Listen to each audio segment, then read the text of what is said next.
Dustborn reviews reflect the political divide in gaming, with Access Media shills siding with the diversity, equity, inclusion mob, trying to convince people to give it a shot, to the regular gamer on the street who has a more visceral reaction. Let's check it out. We'll get to that in 30 seconds, but let me introduce myself. I'm Mike S. Miller, 32-year veteran of the comic book industry, DC, Marvel, Game of Thrones, Hedge Knight artist, and creator of numerous intellectual properties, including Lone Star, available now at lonestarcomic.com.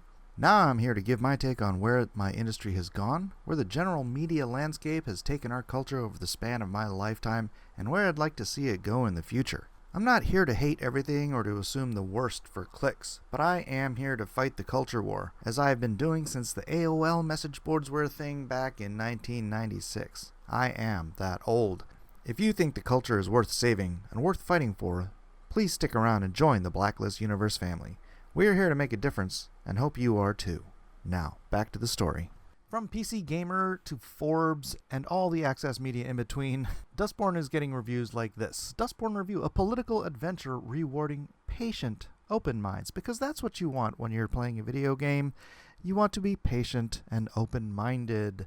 PC Gamer was shilling for this game as well, but let's go over to Steam and see what the people playing the game actually think about it. Most helpful reviews in the last 7 days from Officer Melons. After giving the game more hours than any American game blogger would give to any game, I have come to the conclusion that this was written by a bunch of brain-dead rocks. I do not believe for one instance that anyone of the progressive mindset would be this unaware and actually think this is good content. I cannot, for the life of me, understand how anyone thought this was a good idea. Not even the Babylon Bee could come up with this. The story is wildly inconsistent by the 7-hour mark. They speak about misinformation, but the chick's main power is quite literally misinformation.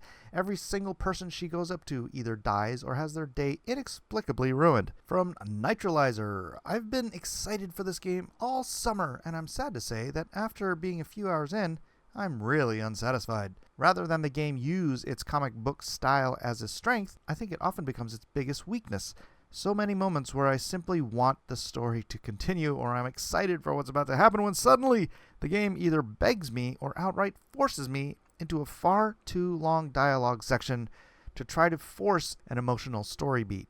It's a shame because I thought this was an awesome concept for a game, and I'm honestly still invested in the main storyline, but everything else surrounding the game, from the side characters seemingly forgetting about their powers in a story moment, to the main character being purposefully, I think, over-controlling and unlikable, to the beat-em-up sequences that just feel choppy and unsatisfying. It's unfortunately not the game I was hoping for. The schmooze.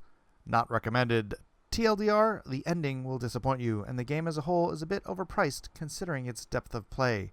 Random Battle says, a very boring visual novel that starts in a terrible spot and doesn't get any more involved or interesting. Stopping for gas is given the same gravitas and entertainment as blowing up robots.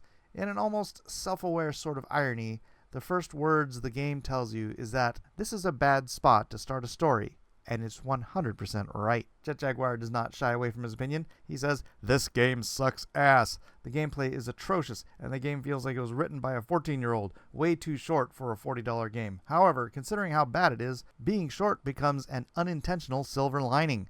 Bought it on a recommendation from a gaming publication, like I was saying, and feel wildly misled. Will have to reevaluate my trust for any future recommendations. Oh, and here's an additional hardware warning. Since downloading this game, my GPU has started randomly spiking to 100 for no apparent reason. Hopefully, uninstalling this POS game will fix things. Kali Lama says, a visual novel thinly disguised with some bland adventure QTE gameplay.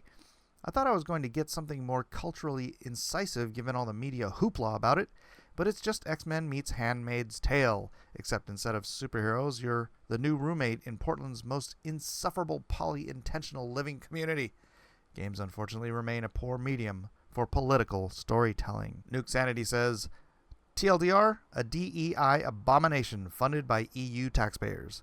This game is living proof as to why taxes really are theft. Dash Attack says, game advertised itself as a character action game with an unsubtle progressive commentary on politics.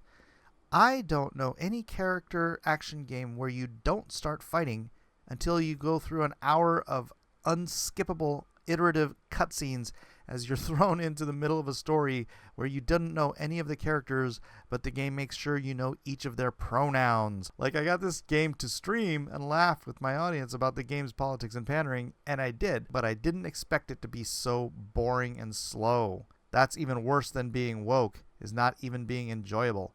This one's funny from Trashy B. I really didn't want to give this game a bad review because of all the hate it's been getting by immature people on the internet, but it's really not that good of a game. The comic book style of the game is absolutely beautiful, the character designs are good, but the gameplay and writing just aren't there. So you can see even people who had every intention of liking the game when they actually played it realize this is not a game worth buying or playing. I guess the lesson here is to stop taking the word of the access media for your entertainment. From movies to games, TV, and comic books, whatever it is, the access media is in lockstep with the DEI initiative Marxists who are trying to convince us normies that woke is good and you are bad if you don't support it. Anyway, that's all I have for today. Let me know what you think in the comments section below. And as always, like, share, and hit that bell for notifications. Thanks for watching, and before you get too upset about all this stuff, just remember, it's only game.